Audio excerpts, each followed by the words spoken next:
Just to kind of understand what the idea behind the podcast is, I've looked around to see is there something similar to a critical book review, right, or up-to-date research in a consistent way. And there's nothing. There's odd videos you can probably find online, odd reviews that are found, but nothing consistent, especially not in the West, in the English language. Nothing consistent I've seen, bar a few. And so this book, من النبي البخاري, is part of this tradition to say, I'm going to provide to you the Muslim traditional narrative of how Hadith began in the time of Nabi Sallallahu Alaihi Wasallam, after his demise, and until Imam Bukhari, what happened. By doing a data analysis of what we have, do we start to see a pattern in the way he narrates from individual mashayikh and the nature of the way they're transmitting? And by doing so, he starts to notice there's a pattern here.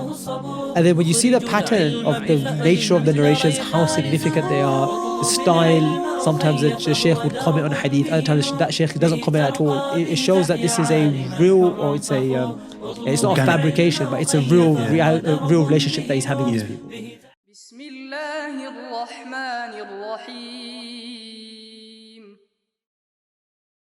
بسم الله الرحمن الرحيم الحمد لله رب العالمين والصلوات والسلام على نبينا محمد وعلى آله وأصحابه أجمعين أما بعد. Welcome to our podcast, first episode regarding books. As you can see, loads of books. Well, you can't see, you're currently looking. We have with us Maulana Zishan. He is our book reviewer. Studied at Azadeh, Markfield, did a master's at Markfield. Once he mastered the masters, he went to SOAS and he did a PhD in the Department of Religions. He'll talk about that maybe, I don't know if he wants to mention it. In this podcast, you're going to be listening to us talk about books, Maulana Zishan mostly. I'm going to ask questions. I'm learning with you guys. And what we want you, the viewership, to get out of this when you're listening to us talk about books is what books are coming out, producing new research in different sciences of Islam, and also what you as students of Islamic sciences can use during your study to aid and make it the best it can be. The books that we're going to try and discuss today, hopefully, is من النبي إلى البخاري, which is a new publication by Ahmed Sanobar. Another book called on Imam Muslim and his Sahih by Pavel Pavlovitch. Maulana Zishan will talk about all of these. Bismillah ar-Rahman ar-Rahim. Just to kind of understand what the idea behind the podcast is, or why do something like this. Because I've looked around to see is there something similar to a critical book reviews, right, or up-to-date research in a consistent way. And there's odd videos you can probably find online, odd reviews that are found, but nothing consistent, especially not in the West, in the English language. Nothing consistent I've seen, bar a few. And I think the purpose of having these kind of shows, and hopefully with others seeing that maybe they can also come and contribute as well, is that we can kind of lift the level of discourse when it comes to us approaching various Islamic sciences. So when it goes to the field of Hadith, we know, okay, these are the recent contributions done in the field of Hadith. This is only what I'm speaking about. So if someone else sees it, says, oh, I've read stuff, I can contribute as well. They can make their own channels and make their own videos. And this can all together contribute to lift the level of discourse in how we approach the different topics. So that's like the main idea behind it. We are going to be discussing a range of books, and the idea is not to summarize the book. This is an important disclaimer. So we're not here to kind of suffice the listener from having to read the book. And nor are we going to, dumb down the content to make accessible to everyone. Rather, there'll be some books that are going to be for very specific students. So the idea would be, here's a book written, this is what it's about, these are the pros, and here's some of the cons, if there are any negatives to it, or things that can be improved upon. And those students listening to that could say, okay, I can benefit from this, and maybe they have what they want to say to it as well. And there'll be some books which are more open. So today's books, as you read out, are quite specific to a very specific audience. So you probably, whereas other books in other future episodes, inshallah, are going to be probably a bit more open to a more generic audience. Some are going to be in English, some are going to be in Arabic, and potentially Urdu even if need be. So the idea is trying to each book deal with it Now there'll be some books that we will be dealing with, which will be in the field which I am quite comfortable in. You may be comfortable in. So when we engage with it, it'll be much more to do with, we'll be engaging with as a Intellectual discourse. We'll be engaging with the discourse. In other cases where there'll be book or fields which we may not be, super competent in, we'll probably be more as summarizers and say, this is what the book's about, things that people may be interested in. This is something I found beneficial. And so we'll have to navigate through that. And the last point before we delve into the first book is that because we're dealing with topics that are quite technical, the chances of error on our behalf are going to be significant, right? We might mispronounce names, dates, etc. This is because we're looking to try to cover, which is quite a hefty task of 4, sizable books that go really deep into different topics. So what we will try to do, inshallah, is we'll have an email address. So if there's any errors that have come in, that have been said by one of us, they can correct us, and then we can, if it's a minor error, let's say like a date or a name, we can put it in the comments. And if it's something major, then we can deal with it in the next episode, inshallah. That's how we're going to kind of deal with it. But that's some disclaimers about what the podcast is about, what our goals are, inshallah. And so with that, we can start with the first book, inshallah. All right, let's start with the first book then. من النبي إلى البخاري by Ahmed Sanobar. That's how you pronounce it. So this book, just very briefly, we're not summarizing, so you have to read the book. But what is this book include? What does it entail in it? That gives us a bit breakdown of what it is about. Yeah, so before we can even delve into this book of من النبي إلى البخاري by Sh Ahmed Sanobar, he's currently based in Turkey. I think he's a Turkish scholar, right? He's currently in Turkey. He's been writing for a number of years now, over the last few years, about a range of topics related to hadith. So I've seen his name pop up a few times. And this book, من النبي إلى البخاري, a lot of students, a lot of scholars have been praising this book significantly. When I first saw the title, which was about a year ago, I saw probably before that, before it got published, you have these kind of channels where they put the book name up, and I never gave much attention to it. The reason being is because over the last few decades, the amount of introductory books written in the field of hadith and fiqh, etc. Every other week or every other month, it seems like there's a new book out on the history of Islamic sciences. Yeah, and it's very repetitive. Yeah. So when I see these kind of books like, there's a new madkhal out, studying this, there's a new madkhal out. It's not to say that these are not, there's not anything significant in the books, but a lot of the content is repeated. A lot of the content is repeated. So when I saw this, it didn't really interest me too much. I kind of left it to the side. And the reason why some people may also ask this question is that why are we going to these kind of modern authors to learn about the history of hadith? Doesn't the book field of mustalah hadith, ulum al-hadith cover these topics? Because that's the assumption. A lot of people think, okay, if I can learn about, I can study ulum al-hadith properly with these books, the muqaddim al-salaz, etc., and then that would kind of allow me to have a better picture of history of what's happened, which is not necessarily the result that a person gets after studying these works. Yeah. And the reason being is because the fields of ulum al-hadith, or the books of ulum al-hadith rather, they're far more occupied with a student learning how to do the science. Yeah. How to navigate through the books of hadith, how to do the science. When it comes to history, it's not they're not aware of it. It's all there. But it's not put together in a form of what we call intellectual history, which is much more of a recent phenomena which is found in the West, which is this focus on what is called origins. What is the origins of Islam? What's the origins of hadith? What's the origins of fiqh? What's the origins of Quran? And you see these number of publications by non-Muslim Orientalists that write on this topic. The origins of theology, Muslim theology, the origins of hadith. And they have their different theories. And they use the same raw material and data, but they'll come out with some radical conclusions. So this has then resulted in the need of Muslims to engage in the field and try to find responses or provide the traditional narrative, but back up the traditional narrative. So famous books like Mustafa Azami, Mustafa Sibai, right, which are very popular, have been written back in, a good 50, 60 years ago, and some bit more recently. And so this book, من النبي إلى البخاري, is part of this tradition to say, I'm going to provide to you the Muslim traditional narrative of how hadith began in the time of Nabi Sallallahu Alaihi Wasallam, after his demise and until Imam Bukhari, what happened. And I'm going to provide you the traditional narrative. But the reason why this book stands out is that he's not just copied and pasted from books from before. he's actually engaged with the original raw data himself. Yes. And you sometimes, as you will see, there'll be some conclusions that he even comes with, which are slightly different to what is popularly known amongst contemporary scholars. I think one of the key things that's come out of this book is that the way he's formulated or he's structured the book to build up to, you could say, or as you mentioned, your sort of end of history, your Bukhari, which is like the pinnacle of what is the culmination. Ibn Salah is the culmination of the hadith science development. And then after him, everyone just worked on summarizing what he did.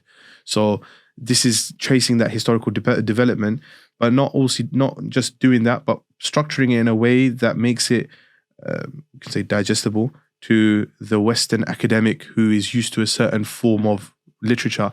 So he brings out a very specific argument to try and trace this historical development. Now, he says in his book, he uses the word a lot. He says, التطور الطبيعي, the natural development, natural progression. Can you expound on that? What does that mean for him? This is seems to be his own terminology that he's coming up with, which is completely fine because it's terminology is not what matters. It's what what you're trying to imply from there. And what he's saying is that if you look at, so just to again track one step back before we just go, because we just want to just the way how he structures this. How does he get to his conclusion? Is that what he tries to do? And he has a footnote on page 8 of the book. On the page 8 of the book in the footnote, and this is what actually caught my eye. The reason why this book kind of stood out beyond people praising it, it was just reading the beginning. This footnote that caught my eye is that he, and this comes into this how he concludes with this tabi'i point, this natural development point, is that he says he came across the book by Harun Motzki. And if we're not going to summarize Orientalist scholarship on hadith, but Harun Motzki plays a major role, starts in the late 80s, 90s, where he writes these books and he comes up with a method of how to grade or to historically date hadith, which is called the Isnad Kamatan. That's fine. That's a different discussion. We can discuss it maybe some other time. But there's another thing that he does, which he calls source reconstruction. And the source reconstruction works off this, it's a book that he's written, it's called The Origins of Islamic Jurisprudence, Meccan Fiqh, before the classical period. And this was translated in Arabic. So Ahmed Sanobar mentioned in the footnote, he goes, this book, it's called Before the Classical Schools. So this book, he goes that what he does is, he takes a snippet of hadith material. So he takes Musannaf Abdul Razak, and then from Musannaf Abdul Razak, he looks at Abdul Razak al-San'ani's narrations from his teachers. And then what he does is he says, right, Abdul Razak al-San'ani narrates from, let's say, Thawri or whoever, right? Ibn Jurayj. He has his mashayikh that he narrates from. And he goes, by doing a data analysis of what we have, do we start to see a pattern in the way he narrates from individual mashayikh and the nature of the way they're transmitting? And by doing so, he starts to notice there's a pattern here. And then when you see the pattern of the nature of the narrations, how significant they are, the style, sometimes the sheikh would comment on hadith, other times that sheikh doesn't comment at all. It all shows a very, it shows that this is a real, or it's not a fabrication, but it's a real relationship that he's having with these people. And then what Motzki does is says, right, now let's go to the historical data, because that was the question. We can't trust history, right? So by going to the historical, books of history, the books of Rijal, we look at, does it coincide with what our data shows? And if it coincides with data shows, it means that this is real history taking place, right? So what Ahmed Sanobar does, he goes, this is what Motzki does by looking at a small snippet of our data. Why don't we do something like this, which is far more generic? So he goes, فَهِيَ دِرَاسَةٌ لا يمكن تعميم نتائجها فلو درس روايات هؤلاء الرواة في جميع مصنف عبد الرزاق لكان النتائج أكثر وضوحا. So he goes, this was a part of Abdul Razak San'ani Musannaf he did. If you was to do this to the rest of the book, you'll find even more clarity in the arguments that you're making. And why stop at Abdul Razak San'ani? We could do the Muwatta Imam Malik, right? We can go look at the narrations from the Sahaba, right? And as you see, we talk about, right? So that's what he kind of formulates his notion. This is what kind of caught my eye, because this was something I've been thinking about for a long time. I wrote an article on this when I was in Markfield. It was an assignment which I put online as well. And that source reconstruction, it made a lot of sense.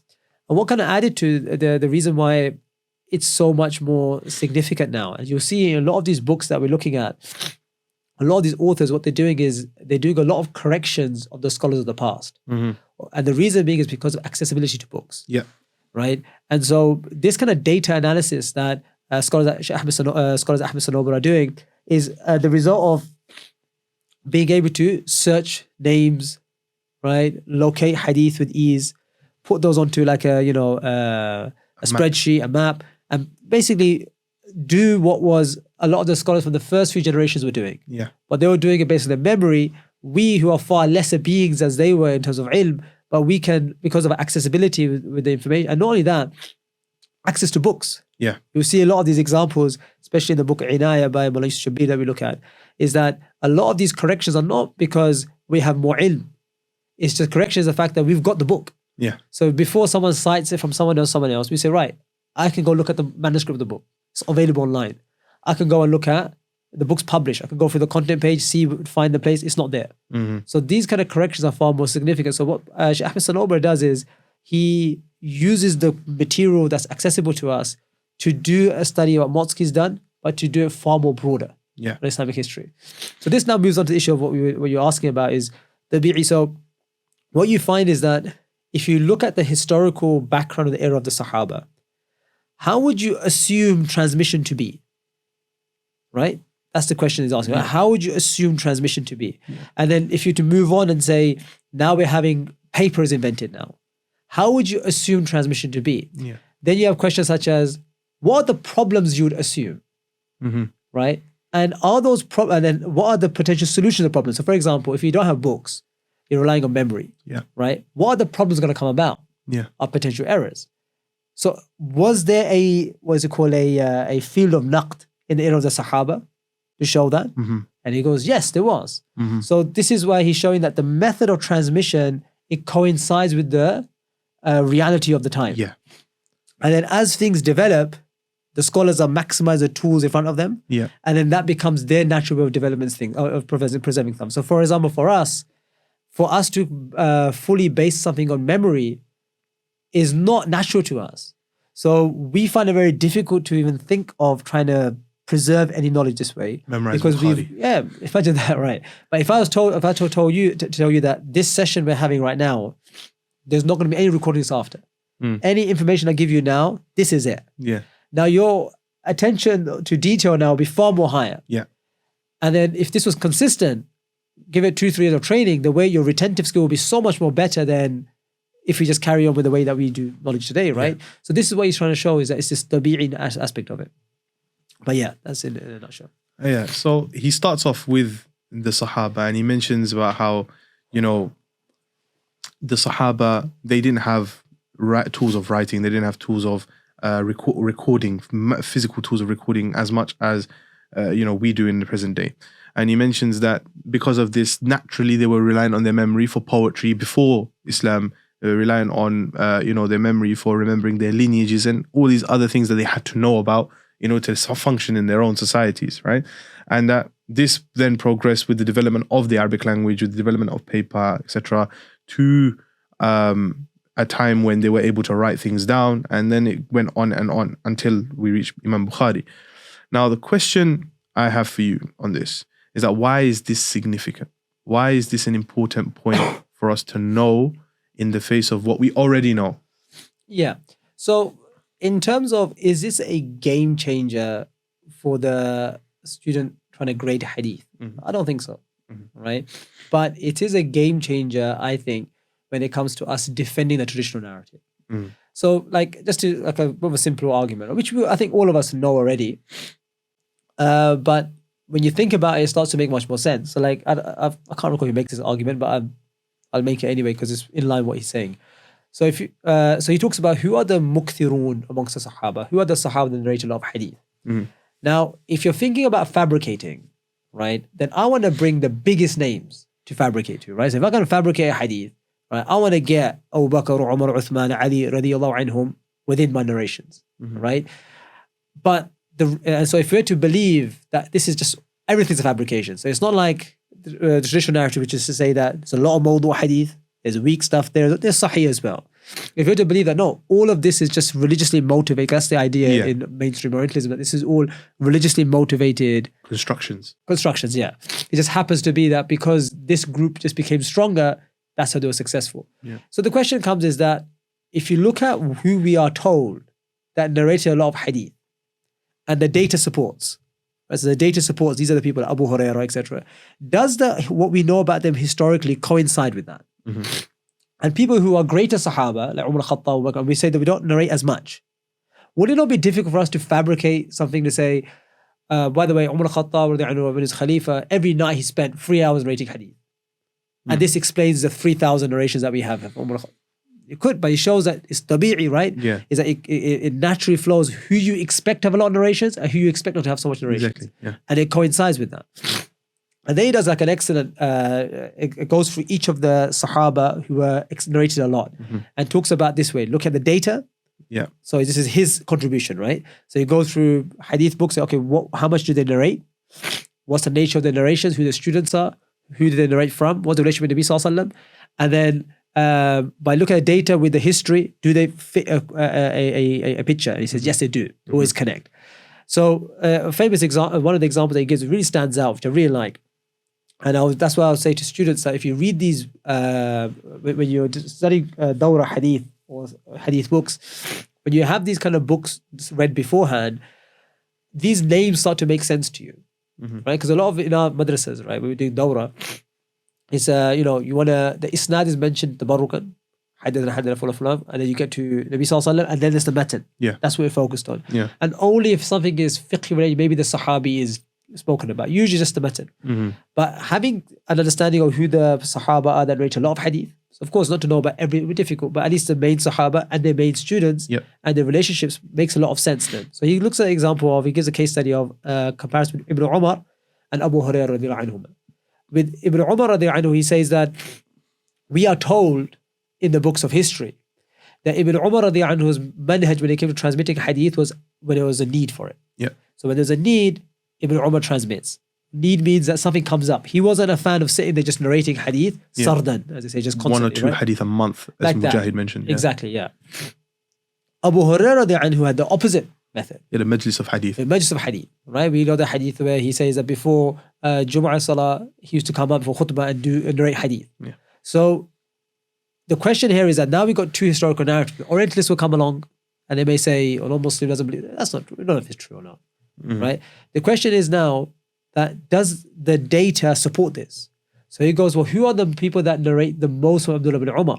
If someone who narrates like this hadith, who would you expect to be those who are mukthir, excessive narrate from him?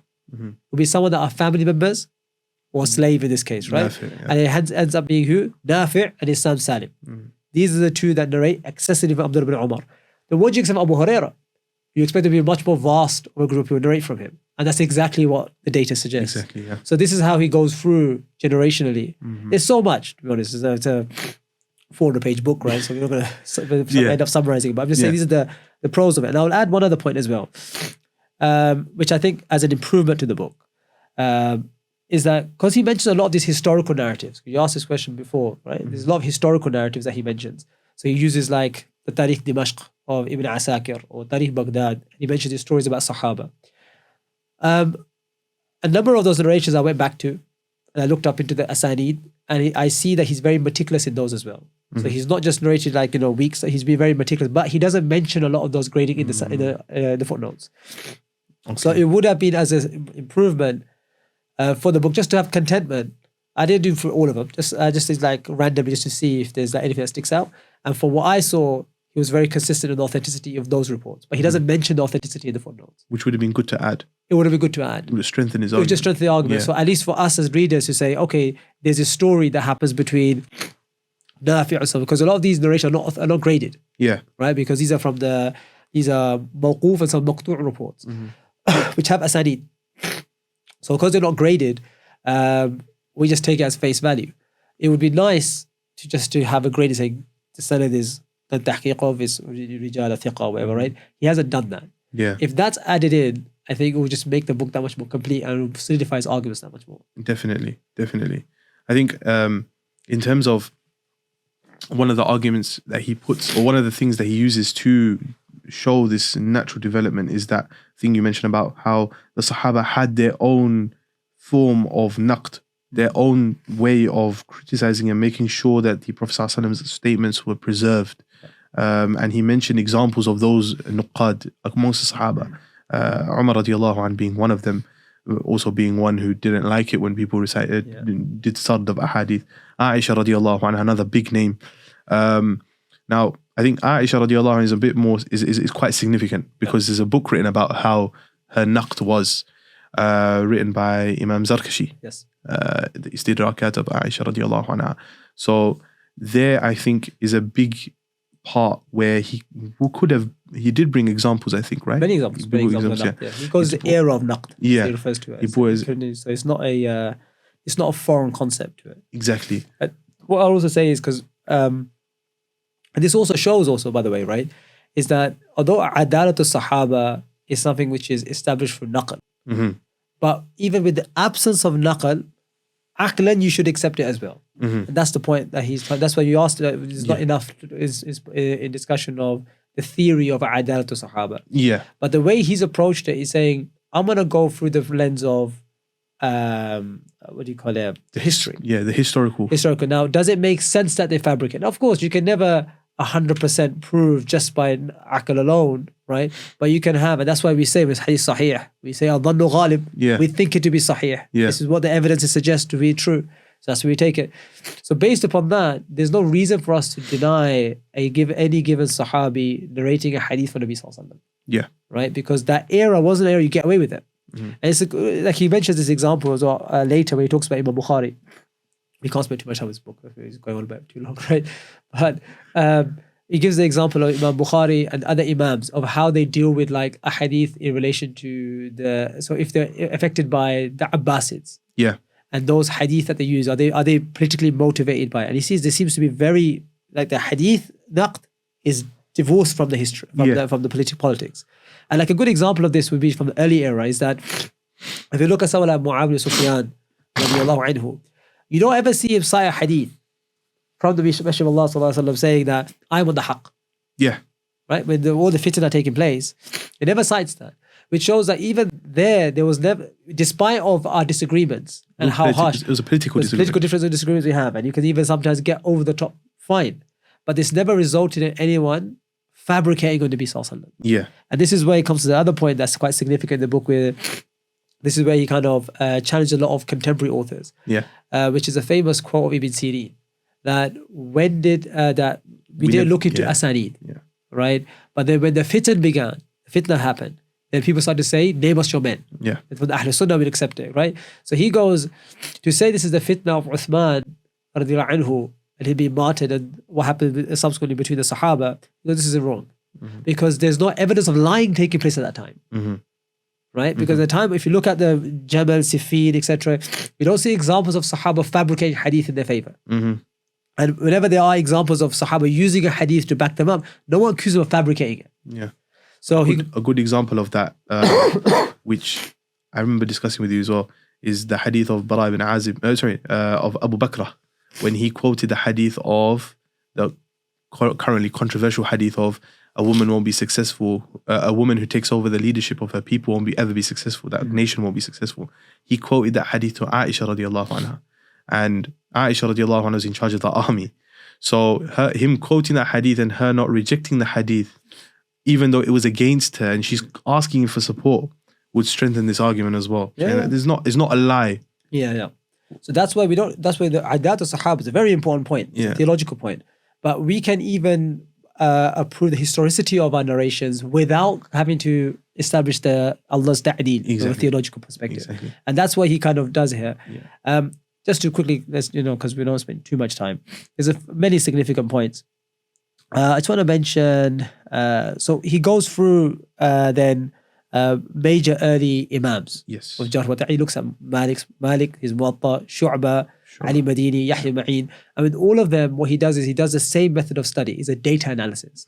So he goes through their books, brings all of their, their criticisms and praises that he does, and he starts to see what's the method of how they do it. And what you realize is that firstly, the method is very similar.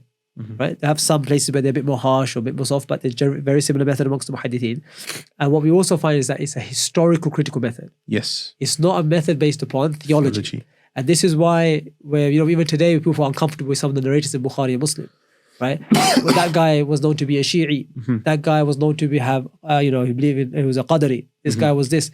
And you think, how on earth did they make their way into the books of Sahih, right? Is because it was not theology which is the underpinning of their jarh. It was a historical, that's the main effort. It's something that Pavel also acknowledges for Imam Muslim. In his just book. For Muslim, man, right? He said, we will come to that book, right? But he's suggested it's just like, this is Muslims' manhaj. Yeah. But this shows that it's not Muslims' manhaj. Muslim was following the manhaj of the scholars before him. His teacher and teachers and teachers, right? Yeah.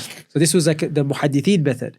And that's what this book does. So when you say what's the benefit of the book, it does ta'meem. It generalizes the principles we know about one person to show this was not one-off. Muslim wasn't like a random critical scholar amongst a bunch of people that couldn't care less.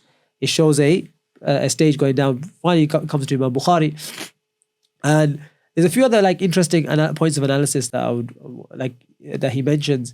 One being is like we talk about being tabi'i, right? He talks about the invention of paper. Yeah. So he says, when does paper come into the Muslim world, and then when does writing begin? And you find that they correlate, right? Yeah. Because it's meant to be natural. So, we've got paper now. Yeah.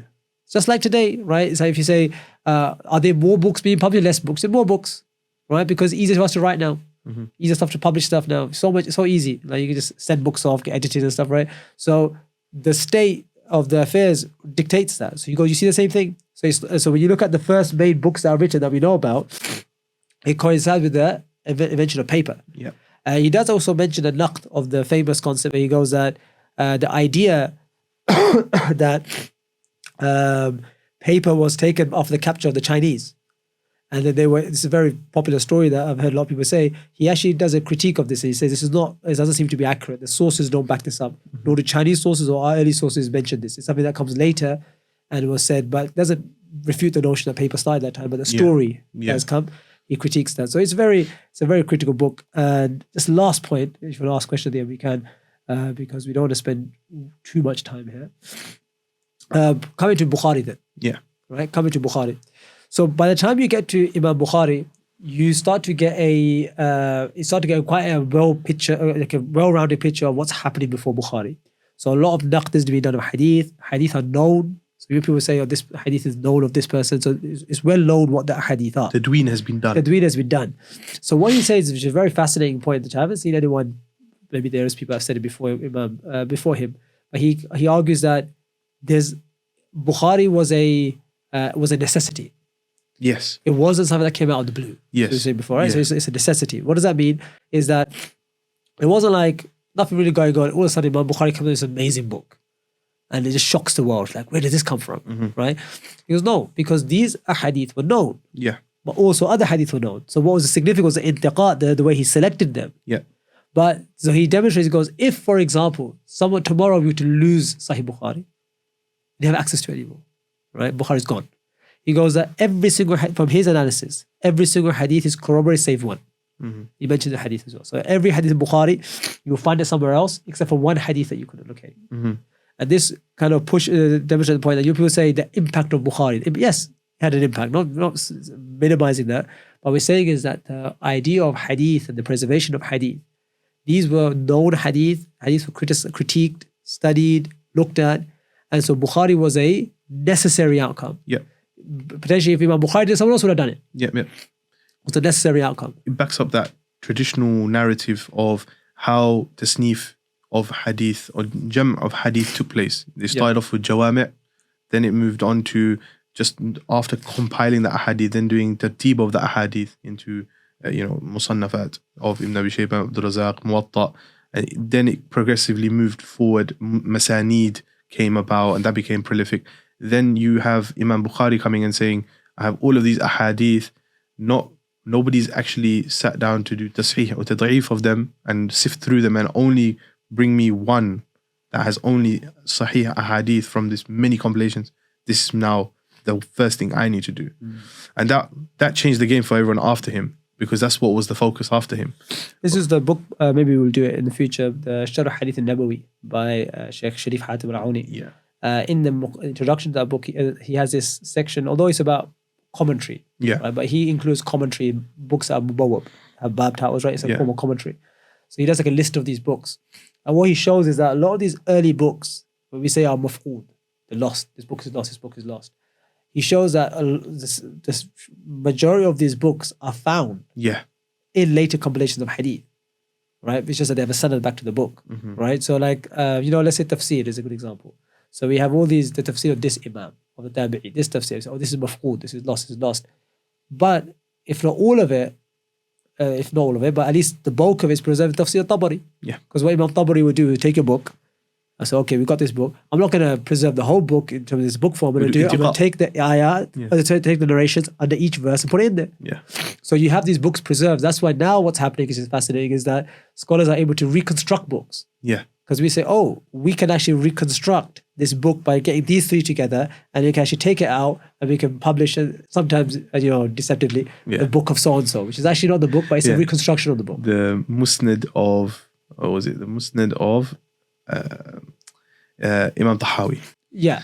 So like that. But that's not deceptive, because everyone knows. Yeah. But it's the same idea. Some might think, there's a Musnad of Tahawi. Yeah. But that's a reconstruction. But Tahawi is quite late anyway. Yeah. But there's other narrations, for example, that's not in his books. Yeah. Others have narrated, but you can reconstruct it. Yeah. So this all plays the same notion that we're talking about. This is a very well attested to thing. So I think it's a very, very useful. There's not much criticism other than that slight point that I mentioned about the secondary, those historical reports. I think it would be good to grade. But beyond that, I think it's very well written, not excessively long. It's data backed, so it's not long-winded.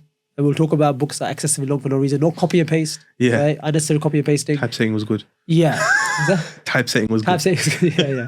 That kind of stuff is good, inshallah. But I highly advise this book, especially those that have any question marks about the preservation of hadith. It's a very useful book. For those who are going to study hadith, very good book to read before that. Yeah. And Ahmed Sanobar, by the way, there's a couple of other things we'll mention of his in the coming next few episodes, inshallah, because he's written a lot in terms of his articles. So a lot of this book is actually made up of articles that he's written in the past. So he's not like articles, I think, on Bukhari, the Yahya Ma'id, the Malik's Muwatta. And now he's kind of put that all together and kind of formulate this book. But there's other articles out there that he's got, which are very useful. He's also in English as well, by the way.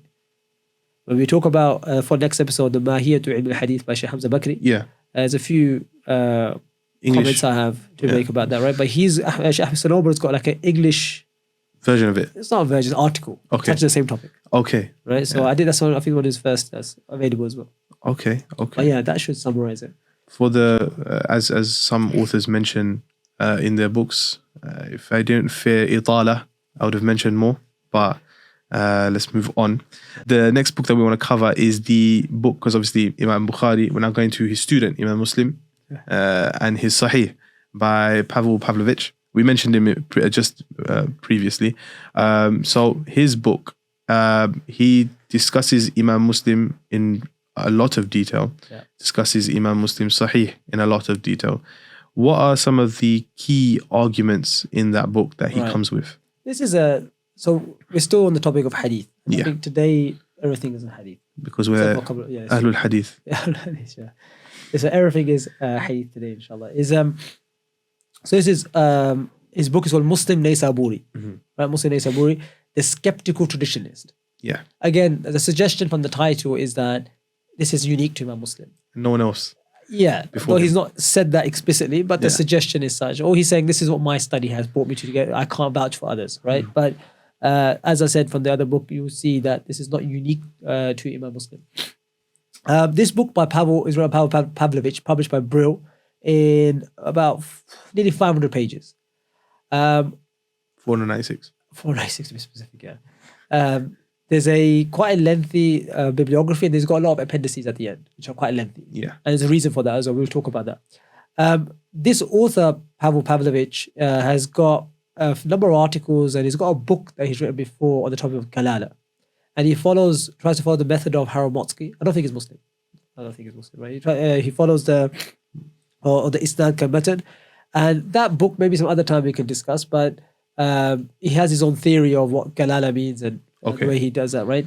But this book, which is a bit more, I find a bit more relevant for the average reader, or who's into the field of hadith, because that's a very specific niche. Like it's very difficult to follow that One book. word in the Yeah, Quran. and it takes a lot of effort trying to follow the book. This is a bit more straightforward. Yeah. And so the idea of the book is the first comprehensive study of Sahih Muslim and Imam Muslim. Yeah. And just to talk about the pros first, he makes a lot of effort. Right? So he's actually gone through Gold medal for effort. no, it's a good book. So he's made a lot of effort in terms of primary sources.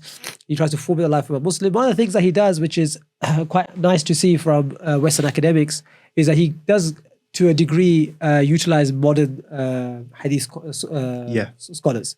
So a lot of the times, if you look at Joseph Schacht, John Ball, these guys, they hardly ever, I think I'm pronouncing his name right, have a sting right there. I go, the Westerners have destroyed our name for so long. Right, so I choose not to make an effort to pronounce Orientalist names right. So I'll mutilate their names. As like a vengeance. Right? So however you pronounce it, right? So you see these that they don't entertain Arabic scholarship. Yeah.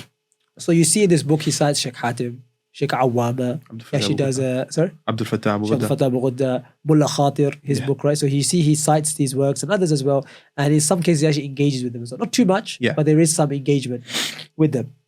So what he does in this book is that he provides a biography, critical biography, he says, of Imam Muslim, looking at the earlier sources, talks about the background, talks about the Aqidah Imam Muslim, the way he talks about Aqidah Imam Muslim, which is again is a useful section where he goes through the hadith that Imam Muslim brings in his Sahih and tries to show like what exactly is Imam Muslim trying to say here. Yeah. So you can kind of derive what his view, which is again, it's not something, nothing radically stands out. We kind of knew what his Aqidah would be, and it kind of coincides with that. And then he has a lengthy section at the end. So he also talks about Imam Muslim's method of hadith criticism, which again, largely, it's not really too much of an issue. Muslim's works. And then at the end, there's a section which is about the transmission of the Sahih. Yeah. Of how it's transmitted. And this is a very lengthy, it's a tedious read. There's a lot of biographies of people, right? A lot of names. Names.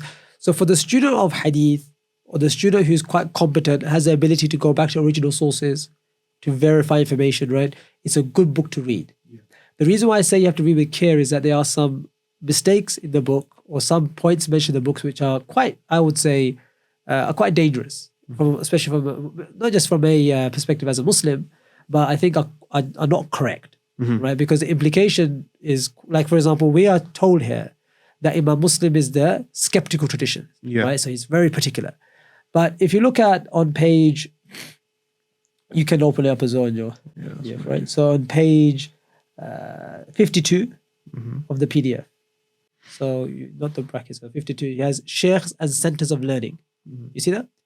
So the second paragraph, he says, Muslims' audition from Al-Ka'nabi is questionable, right? So he's talking about Imam Muslim listening from Abdullah ibn Maslam Al-Ka'nabi, who's from the oldest mashayikh of Imam Muslim. So he goes, his audition from Ka'nabi is questionable. The reason why he says this, he goes that if you look at the death dates, they kind of, it kind of comes right on the verge of where Imam Muslim have gone to Mecca and when he died. It's ironic. Right? So he's like, it's right at the edge. Did liqa happen or not? Yeah, that's what he's trying to say, right? So he's saying that it seems to me that they had to kind of, people were trying to fake a later death date. That's a suggestion, right? You can read the whole thing, right? So he goes, around 225, Muslim embarked on a second, he says, he goes, thus we observe a gradual shift in Al-Ka'nabi's death date from an unspecified date, perhaps prior to the pilgrimage season of 220, to the beginning of 221, which may be thought to assert that he performed the pilgrimage in 220. If so, Al-Ka'nabi could have met the young Muslim al-Hajjaj at Mecca. Although one still wonders if this presumably short encounter was sufficient for him to transmit to Muslims some 70 traditions he cites on his authority in the Sahih. It stands to reason then that Muslim may be citing Al-Ka'nabi through an intermediary or based on a written source. Rather, later in his life, Muslim will argue that someone's contemporaneity with his alleged informant provides sufficient ground for accepting his transmission on the authority of this informant. One wonders if, as he formulated this lax principle, Muslim could have in mind his fleeting encounter with Al-Ka'nabi. This sounds great if you're reading casually, but it's a ridiculous point, right? Because the suggestion is that this Muslim who's very strict, right, here, he missed Ka'nabi. Right? He was going for Hajj, oh, he's passed away, right? So now I had to hear his hadith from somewhere. By the way, in the Sahih, he narrates some ka'na with haddathana. Yes. So it's not ayn or something, right? Yes. So the idea that when Imam Muslim was talking about the ana, he had al-ka'nabi in mind. What does it? That wouldn't make sense. Rather, he will try to say that even haddathana doesn't require liqa. I don't know what it would suggest, exactly. right? But it doesn't. His usul doesn't justify this. It doesn't justify based on the premise that Imam Muslim is a skeptical traditionalist, etc. And then narrating from someone unnamed. Then not naming him as well. Not naming and just forging that he's got for ka'na with haddathana, right? And we know Muslims specific. So if you're talking about an earlier period where some people may argue that haddathana was used casually, right? Well, we're told you that Muslim is very particular. But then he's a fool. He's a liar now. Yeah. It's either one or the other. Yeah. So he's a liar now. So if I'm going with this, I have to say, na'udhu billah, that Imam Muslim is a liar. Right? He did it for ka'nabi. He didn't actually hear for ka'nabi. So he puts that in there, casually. And I think that's a problem. And similarly, there's other examples as well. I'll give just two, right? There's other stuff that needs to be looked at. I said maybe some other time I'll go into, right? But on page, not too after, 68. 68. So he goes, in line with the changing attitude to Ali, they're the bottom of the page, right? Mm-hmm. In line with the changing attitude to Ali, Muslim modifies the method of a tradition that originally disparaged the Prophet's cousin. Which is a problem. In the Sahih, we read, on the authority of Amr ibn As, who said, I heard the Messenger of God say, manifested without concealment, very the family of Abu, and it stops. Mm-hmm. That is so-and-so are not guardians only out of mine, but my guardian wali is God and the righteous among the believers. So here, he's saying that Muslim modifies. Mm-hmm. It's Muslim the one who modifies it. This is not true. Yeah. Muslim transmits it as he hears it. Why? Because this is actually from Imam Ahmed. Yes. And Imam Ahmed narrates it as Muslim. And this is missing there. Yes. Not only that, Bukhari is another root of this, which has the same. It's Abu, and there's nothing mentioned after that, right? So again, to suggest that Muslim is mingling with texts, right? And putting the blame on Muslim. So again, it's hard for me to accept that this guy who's supposed to be meticulous is now, because if I'm reading this, right, I'll say, oh, so in Bukhari and Muslim, these guys are, or at least Muslim at least, they don't have an issue with just taking matan out of the hadith. Yeah. If it doesn't coincide with their belief. They don't have an issue with just adding a sheikh as their own. Because I'll give you examples of a changing of matan from him. He's saying, right, I want a changing of the isnad or claim of the isnad. This would be the form of where you're interplaying in the matan itself because of theological reasons.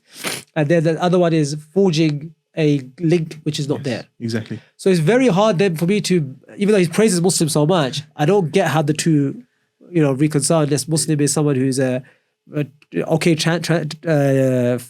isnad and distorting text, and then also is very amazing, meticulous person. It also doesn't seem in line with Imam Muslim's general attitude towards hadith anyway. I mean, one of our teachers mentioned that he can be quite pedantic at times when it comes to even just mentioning one person said haddathana, one person said akhbarana. So then for him then to be that pedantic on very secondary issues, but then when it comes to the matan of any single hadith, he could have changed it for theological reason, becomes a bit problematic if you look at his wider methodology.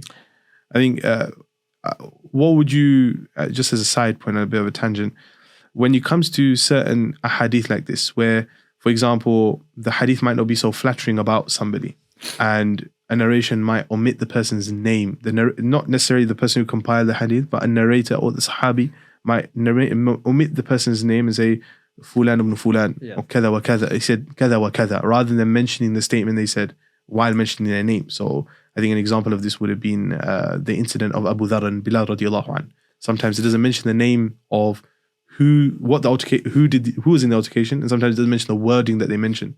Only that the Prophet ﷺ said back to them that they said back to Abu Dharr, inna fika jahiliyyah, that you have, or jahiliyyah, that you have jahiliyyah. See, if the name is not significant to the story at hand, because there's a moral to the story, there's no problem in the change. The change, the one that we're talking about here, actually affects who's talking. It makes very little sense to really know what he's talking about, right? But even then, some scholars did do that. Yeah, that's a problem sometimes, right? But this is what naqd is sometimes done on. Yeah. But generally speaking, if you hide a person's name, like in the prophetic hadith, which doesn't affect the moral of the story or what the Prophet is trying to say, Like in this case, if the Messenger of Allah, if the narration doesn't mention who the Messenger of Allah is doing khitab of, but we know what the khitab is trying to do, there's no haraj in doing so. We do all the time as well, by the way. When we're narrating a story, let's say, for example, there's an incident which comes regarding the Sahaba, but we're trying to take a moral from that story. Now, we don't want to open up a can of worms to a majlis by saying, he said this is this Sahabi. Yeah. Now, because the current majlis is not about trying to talk about the background to this controversy that may have happened. Exactly. Right? So we may do kinaya of the name, not because trying to conceal it, because it's already preserved, right? It's a But the purpose issue. here, but it's not the purpose here. I don't want to open a can of worms because lest you think I am actually trying to criticize this person as well. Exactly. So you may, sometimes I remember when Sheikh Hatim came to the UK, and he actually was citing examples of Imam Muslim. Actually, he mentions this example in this book as well, where Imam Muslim does naqd of certain scholars. And he was actually referring to Imam Muslim's naqd of Imam Abu Hanifa, right? Which, again, many Hanafis are defended. But Rashid Nu'mani specifically tried to respond to Imam Muslim, right? But Sheikh Hatim goes, I'm trying to give the example. So he kept the name silent. So in the class, no one knew who Sheikh Hatim was talking, because there was no point. Because right now, the purpose is to show Imam Muslim's manhaj. So by mentioning Imam Hanifa's name, everyone in the majlis would say, wait a minute. What's your view, Imam Hanifa? Yeah. And although he's Imam Hanifa thiqa and stuff, that's fine, right? But that's not the purpose of the majlis right now. All the questions will be on the wrong topic. Yeah, because I'm trying to prove it, I'm saying another point. Yeah. So that would be fine. Yeah. But yeah, so this is an example. Now, an example of a section where he does, which I wasn't super bad or something, right? But at the same time, he didn't really contribute much to it. Which was the famous discussion of the ana hadith in the Muqaddimah of Imam Muslim. Yeah.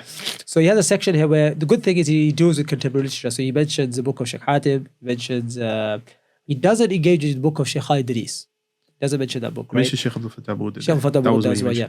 He mentions these scholars, right? But he doesn't really provide any, I thought he may do because he has a lot of data, I thought he may have compared the hadith, etc. But he seems to side with the view of Sheikh Hatim here. Yeah. That he is Imam Muslim, when it comes to Imam Bukhari, that he goes, although Sheikh Hatim is a bit emotional the way he does it, he seems to side with that Imam Bukhari. This was not Imam Bukhari that he's referring to, right? But then what I found strange after was that after kind of doing tarjih, what I felt like, that he's not Bukhari that Imam Muslim is refuting, he later on says that Imam Dhahabi says that the reason why Imam Muslim didn't narrate from Imam Bukhari, he goes because of his temper. لحدة خلقه للحدة في خلقه. So Muslim turned away from Bukhari, did not cite his traditions in his Sahih. But the issue here is that if you go to the passage of Al-Dhahabi and Siyar, Dhahabi is saying on the assumption that Imam Muslim was referring to Bukhari, Muqaddimah. Because then it makes sense. Because if you were to look at the entry of what Imam Muslim says to this Mukhalif in the Muqaddimah, and you're told it's Bukhari, it only makes sense that that's the reason why he doesn't write from Bukhari. Yeah. So because Dhahabi was on that he was of that position, this is why he said what he said. Yeah. But if you don't agree with that premise, there's no it's not reason Bukhari, why. then this is not the reason then. Yeah. So the reason why is because there's an underpinning in the book that this relationship of love and mahabba between Bukhari and Muslim is kind of a later construction. Happened so after he wrote Sahih. People created this. Oh, after. okay. Historically created. Okay. Not that it was the end of his life, but historically created, rather there doesn't seem to be that much of an affinity. And there's a few other points he mentions that affect us about Ali al-Madini, which can be argued.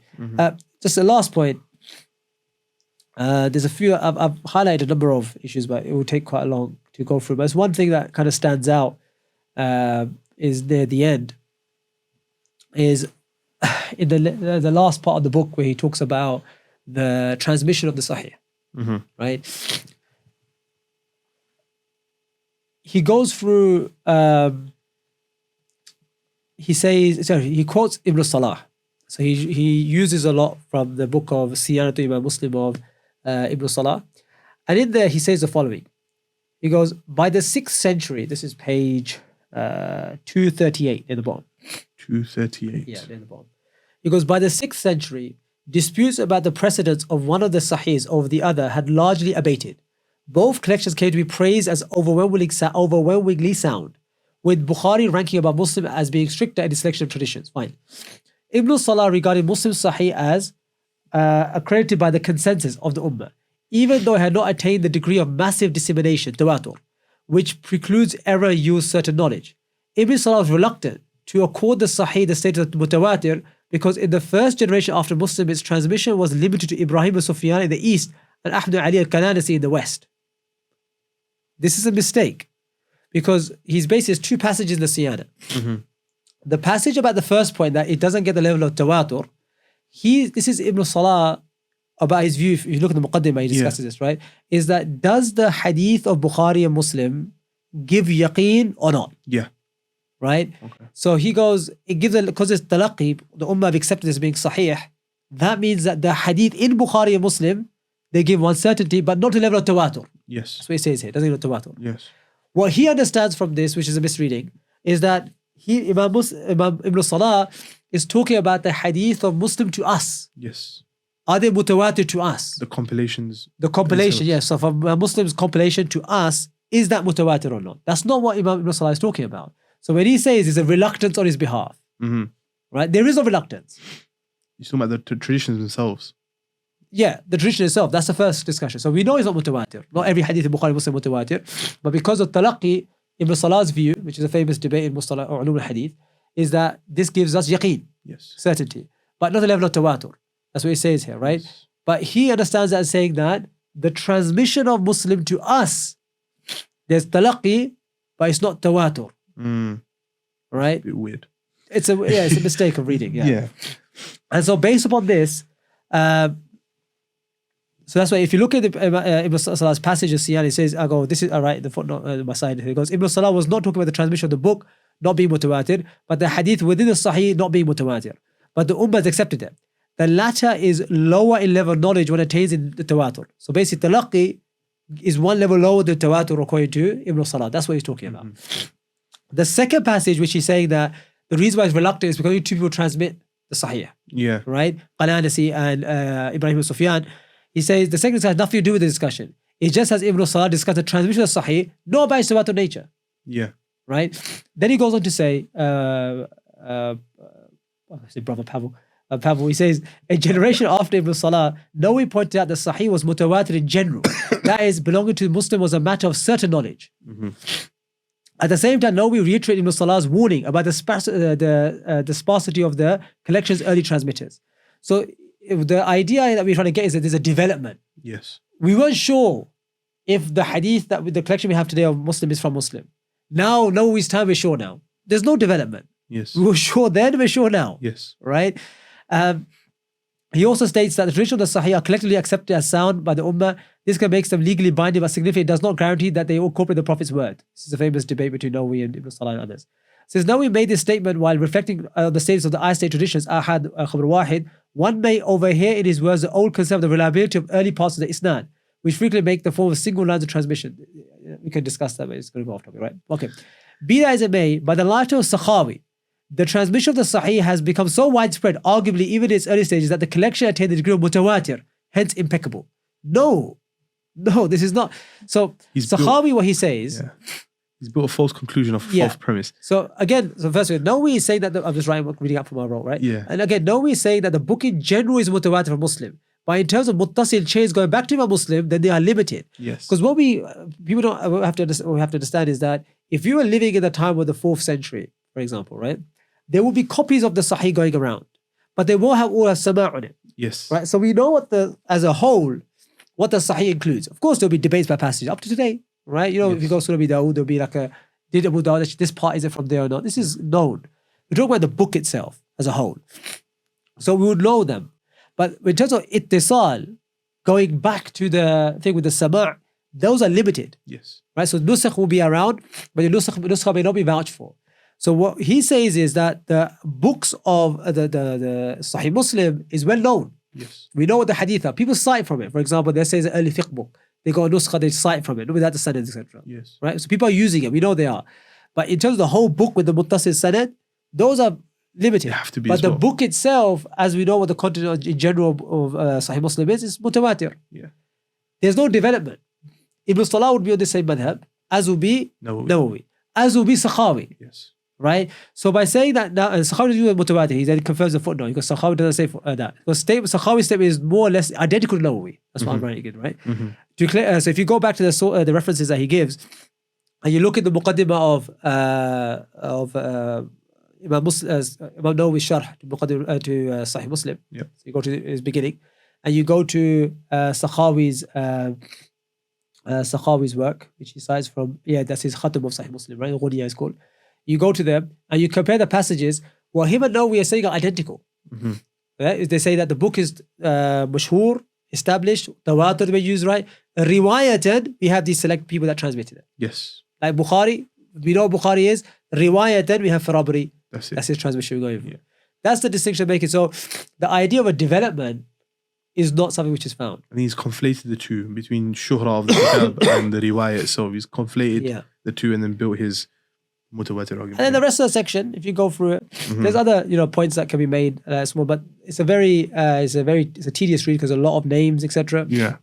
If someone's got time, they might want to go to it. But he's not actually making a big question mark by the end of it, by the way. Yeah. Despite that, at the end, the conclusion when it comes to the transmission, he's not saying that there's some massive distortion taking place. But it's just these kind of passages throughout, especially the beginning about Imam Muslim, etc. They sow a seed of doubt. Yes. So a lot of, even though he's saying that he's a great scholar, very skeptical, he's not influenced by politics, that people may think, right? But he modifies the matan. He modifies the matan, or he fakes a sanad. So you put those points in there, and so that's why I said a person reading this should be someone that can refer to original sources. There's other things, like there's about 30 something places that I've highlighted to, like some things that I thought questionable, something I had to check up myself, I haven't done yet. But there's stuff to check up that a person can benefit from, no doubt. I think it leads on to a wider point as well. When checking Western academic works written by Western academics, when checking academic works written by Western academics, it's very important that the person reading is checking the sources that they're quoting to make sure that it's there. Yeah, the thing is, it's a different ballgame because when you're doing Muslims, it tends to be theological biases. Yes. So the what you sometimes come up against is a bit of a different type of bias.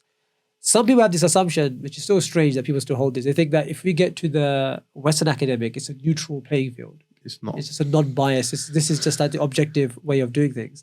But there's other problems in play. So you see, like, so there's one more. So I just remember now. I don't want to get this one right.